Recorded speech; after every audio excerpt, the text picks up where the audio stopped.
ಇನ್ನು ಶ್ರೀಗಳ phone tapping ಆರೋಪಕ್ಕೆ ಸಂಬಂಧಪಟ್ಟ ಹಾಗೆ ಕೂಡ ರಿಯಾಕ್ಟ್ ಮಾಡಿದ್ದಾರೆ ಎಚ್.ಡಿ. ಕುಮಾರಸ್ವಾಮಿ. ಇನ್ನೊಬ್ಬರ ಟೆಲಿಫೋನ್ ಟ್ಯಾಪ್ ಮಾಡುವಂತಹ ಅವಶ್ಯಕತೆ ಏನಿದೆ?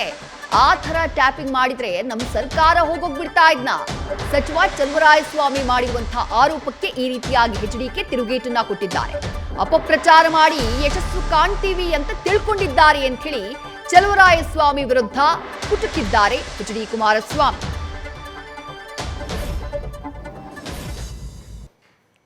ನಿರ್ಮಲಾ ಶ್ರೀಗಳು ಫೋನ್ ಟ್ಯಾಪಿಂಗ್ ಮಾಡಿಸಿದ್ದು ಜೆಡಿಎಸ್ನವರು ಆದಿಚುಂಚನಗಿರಿ ಮಠದ ಪರ್ಯಾಯ ಮಾಡಿದ್ದು ಜೆಡಿಎಸ್. ಅದರ ಬಗ್ಗೆನೂ ತನಿಖೆ ಮಾಡಲಿಲ್ಲ.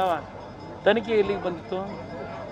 ಈಗ ನನಗೆ ಸಂಬಂಧ ಇಲ್ಲದೆ ಇರೋದು, ನಾನು ಇನ್ನೊಬ್ಬರ ಟೆಲಿಫೋನ್ ಟ್ಯಾಪಿಂಗ್ ಮಾಡ್ತಕ್ಕಂಥ ಅವಶ್ಯಕತೆ ನನಗೇನಿತ್ತು? ನನಗೆ ಆ ಥರ ಇದ್ದಿದ್ರೆ, ಟೆಲಿಫೋನ್ ಟ್ಯಾಪಿಂಗ್ ಮಾಡ್ಕೊಂಡಿದ್ದಿದ್ರೆ ನಾನು ಸರ್ಕಾರ ಹೋಗಕ್ಕೆ ಬಿಡ್ತಿದ್ನ? ನಾನು ಸರ್ಕಾರ ಹೋಗೋದು ಅವತ್ತು?